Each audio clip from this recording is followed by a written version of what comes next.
नमस्कार मंडळी, आपल्या चॅनलवर तुमचं मनापासून स्वागत आहे। 31 जानेवारीला आपण नागपूरहून निघालो होतो आणि आज आपल्या या मोठ्या प्रवासाचा दुसरा दिवस आहे। सध्या आम्ही आहोत ऐतिहासिक रामेश्वरम शहरात। माझ्या मागे हे जे भव्य रामानाथ स्वामी मंदिराचं गोपूर दिसतंय ते रात्रीच्या प्रकाशात किती विलोभनीय वाटलं बघा।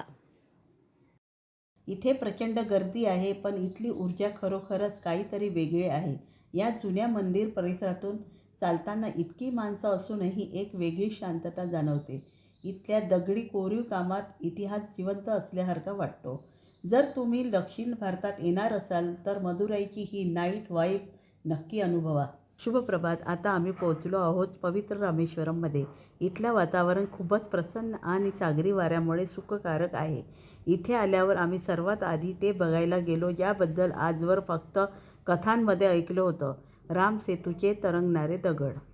हे बघा, हे वजनदार दगड असूनही पाण्यावर आरामात तरंगतात। हा श्रद्धा आणि विज्ञानाचा एक अद्भुत संगम आहे। त्याच्याच जवळ प्रभू हनुमानाची एक भव्य काळ्या पाषाणाची मूर्ती आहे। हे रूप बघून खरोखरच अंगावर काटा येतो।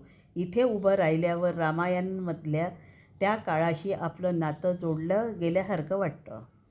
रामेश्वरम हे शहर खूप रंगबेरंगी आहे। इथल्या पिवळ्या निळ्या बसेस असोत किंवा मंदिराच्या प्रवेशद्वारावर लावलेली केळीची पानं आणि पारंपरिक चित्र, सगळंच कसं उत्साही वाटतंय।